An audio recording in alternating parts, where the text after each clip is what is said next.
अंतरिक्ष की दुनिया रहस्यों से भरी हुई है, जिसे समझने के लिए अक्सर इंसान अपने उपकरण और खुद अंतरिक्ष की यात्रा करते हैं। तो आज आप जानोगे स्पेस से जुड़े ऐसे फैक्ट जो आपकी होश उड़ा देगी। तो वीडियो को एंड तक जरूर देखना, क्योंकि वीडियो बहुत ज़्यादा यूनिक और इंटरेस्टिंग होने वाली है। तो चलिए बिना देरी के वीडियो शुरू करते हैं। नंबर 5, क्या होगा अगर एक एस्ट्रोनॉट अंतरिक्ष में खो गया, तो क्या उसे बचाया जा सकता है? यदि कोई एस्ट्रोनॉट रिसर्च के लिए अपने स्पेस सेंटर को छोड़कर अंतरिक्ष में जाता है, तो उसे उसके स्पेस सेंटर से एक लंबी स्टील टेथर लैनियर्ड यानी कि स्टील की मजबूत रस्सी से जोड़ा जाता है, क्योंकि अंतरिक्ष में जीरो ग्रेविटी के कारण एस्ट्रोनॉट स्पेस में गुब्बारे की तरह झूलता रहता है। इस स्टील वायर से जुड़ने के बाद उसके खोने की कोई संभावना नहीं होती।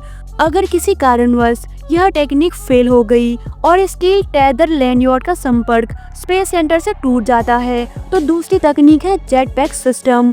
अक्सर आप जो एस्ट्रोनॉट के सूट के पीछे पीठ पर चेयर जैसी भारी भरकम चीज बंधी हुई देखते हैं, उसे कहते हैं इमरजेंसी जेट पैक सिस्टम। इस इमरजेंसी जेट पैक सिस्टम को एक एस्ट्रोनॉट के द्वारा आसानी से कंट्रोल किया जाता है, जिससे उसके इधर उधर आने जाने में आसानी होती है और अंतरिक्ष में खो जाने पर वापस स्पेस सेंटर लौटने में मदद भी करता है। क्योंकि अंतरिक्ष में ऑक्सीजन न होने के कारण एस्ट्रोनॉट बनावटी सांसों के सहारे जीते हैं और उन्हें ब्रह्मांड में रेडिएशन भी झेलना पड़ता है, जिसका असर उनकी सेहत पर भी पड़ता है और शरीर कमजोर पड़ने लगता है। हर समय वोमिटिंग आने जैसा महसूस होता है, जिन कारणों से कमजोरी बहुत ज्यादा हो जाती है। यदि इस कमजोरी या अन्य कारणों से एस्ट्रोनॉट बेहोश हो जाते हैं, तो इस इमरजेंसी जेट पैक सिस्टम पर से अपना नियंत्रण खो बैठता है। इस कारण से ये टेक्निक भी फेल हो सकता है। तो अंत में एक तीसरी तकनीक का इस्तेमाल किया जाता है।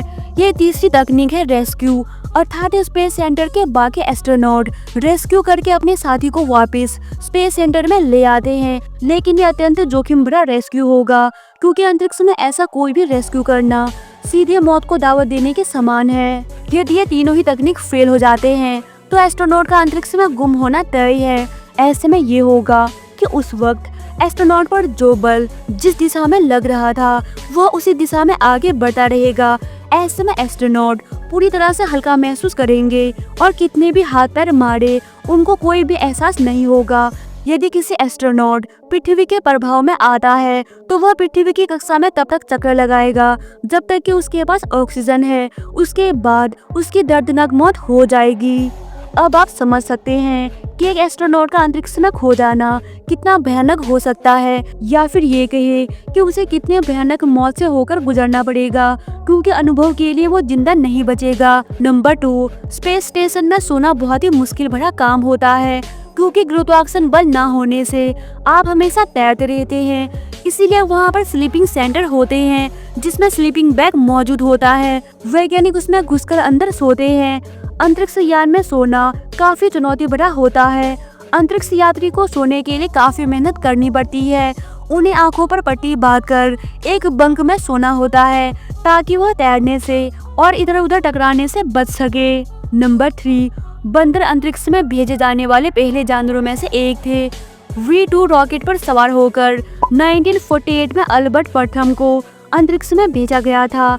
दुर्भाग्य से शुरुआती कई प्रयास असफल रहे और बंदरों को कई जटिलताओं का सामना करना पड़ा। हालांकि 2 रिसर्च बंदर मिस बेकर और एबल 1959 की अपनी यात्रा में बच गए, जिससे वो स्पेस से सुरक्षित लौटने वाले दुनिया के पहले बंदर बन गए। नंबर 2, वैज्ञानिकों ने 55 कैंगरी ई नामक एक ऐसा एक्सोप्लैनेट खोजा था जो हीरो से भरा हुआ है। यह हमारी पृथ्वी से 41 प्रकाश वर्ष दूर है और आकार में पृथ्वी से 2 गुनी है। यह एक्सोप्लैनेट कार्बन से बना है और कार्बन से बने अपने तारे का चक्कर काटता है। इस एक्सोप्लैनेट का टेम्परेचर 1300 डिग्री सेल्सियस तक है और इतना ज्यादा तापमान होने के कारण इसकी सतह पर मौजूद कार्बन हीरे में बदलता रहता है और वहाँ पर हीरो की बारिश होती है। फैक्ट नंबर 1, चंद्रमा, सूर्य और पृथ्वी में से सबसे पहले कौन मरेगा? आइए जानते हैं। वैज्ञानिकों के मुताबिक सूर्य की जिंदगी करीब 10 अरब साल की है। इस तरह से देखा जाए तो सूर्य अपनी आधी उम्र गुजार चुका है और आज से 5 अरब साल बाद उसका खात्मा हो जाएगा। सूर्य की मौत के समय वह लाल विशालकाय तारे में बदल जाएगा। सूरज इतना फैल जाएगा कि वह बुध और शुक्र भी अपने भीतर समा लेगा। वही पृथ्वी की मौत लगभग 5 से 7 अरब सालों के बाद होगी। वही चंद्रमा की मौत तकरीबन 8 अरब साल बाद होगी। तो दोस्तों, उम्मीद करती हूँ आपको वीडियो पसंद आई होगी।